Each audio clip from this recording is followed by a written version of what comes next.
Hello. इस video में हम डेटा वेयरहाउस मॉडलिंग के बारे में पढ़ेंगे। डेटा वेयरहाउसेस और OLAP tools multi dimensional data model पर आधारित हैं। ये मॉडल हमारे डेटा को डेटा क्यूब के फॉर्म में दर्शाता है।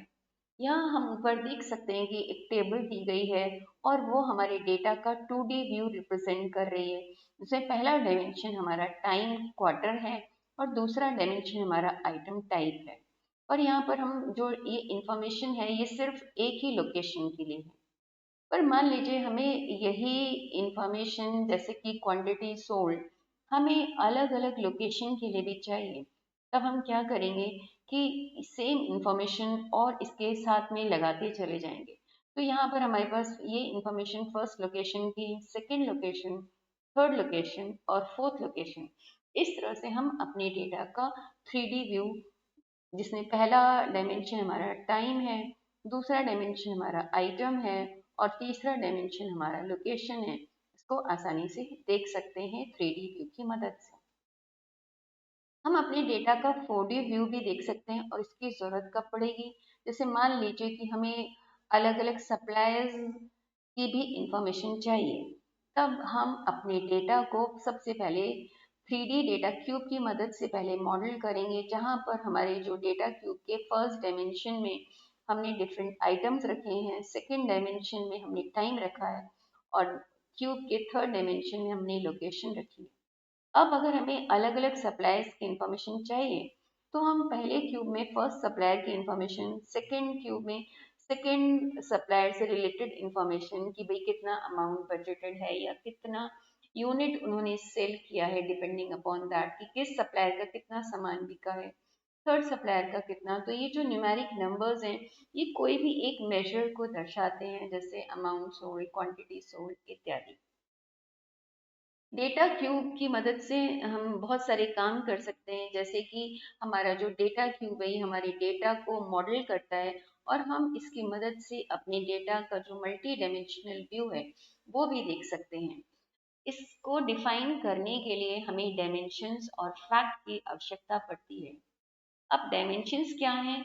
डायमेंशंस वो पर्सपेक्टिव्स हैं जिसके अनुसार हम अपनी ऑर्गेनाइजेशन के रिकॉर्ड्स को रखना चाहते हैं। उदाहरण के तौर पर मान लीजिए हमने एक सेल्स डेटा वेयरहाउस बनाया है हमारे स्टोर की सेल्स को रखने के लिए, और हम उस वो इंफॉर्मेशन टाइम के डायमेंशन पर, आइटम के डायमेंशन पर, ब्रांच और लोकेशन के डायमेंशन पर रखना चाहते हैं। तो उस केस में हमारे पास चार अलग अलग डायमेंशन होंगी।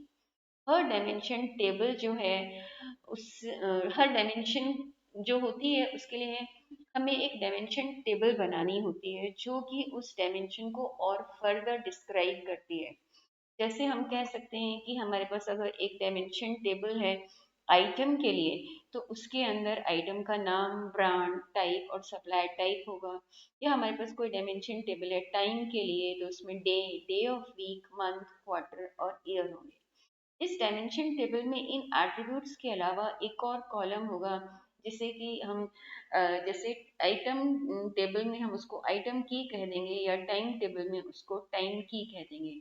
इस एक्स्ट्रा इंफॉर्मेशन की ज़रूरत हमें इस डायमेंशन टेबल को किसी और टेबल के साथ कनेक्ट करना हो, जिसे हम फैक्ट टेबल कहते हैं, तब काम में आती है। अब डायमेंशन टेबल के अलावा जो दूसरी टेबल होती है हमें उसकी भी ज़रूरत पड़ती है। क्यों? क्योंकि हमारा जो मल्टी डायमेंशनल डेटा होता है इसको मॉडल करने के लिए हम किसी फैक्ट टेबल की मदद से कर सकते हैं। और फैक्ट्स क्या हैं? फैक्ट्स हमारे न्यूमेरिक मेजर्स हैं। जैसे कोई भी सेल्स डेटा वेयर हाउस है, वहाँ पर हम जो डॉलर्स जितने में वो सामान सेल हुआ है या किसी भी सामान की कितनी क्वांटिटी सेल हुई है या किसी भी आइटम के लिए कितना अमाउंट हमने बजट में रखा हुआ है, ये सभी हमारे फैक्ट्स के उदाहरण हैं।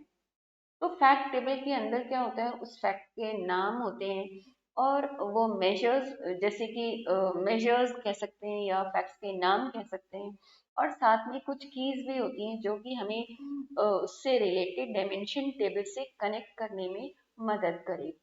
और जैसा हमने देखा है कि डेटा क्यूब जो है हमारे एन डायमेंशनल होते हैं और उसमें ऐसा कोई ज़रूरी नहीं है कि वो 3 डायमेंशन के बाद हमें डेटा को नहीं दिखा सकते, एन डायमेंशन में भी दिखा सकते हैं।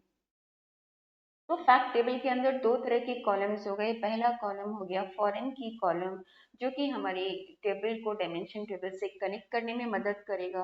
और दूसरे तरह का कॉलम होता है जिसे हम मेजर कॉलम कहते हैं, और वो क्या कंटेन करता है कि वो इंफॉर्मेशन जो हम एनालाइज करना चाहते हैं।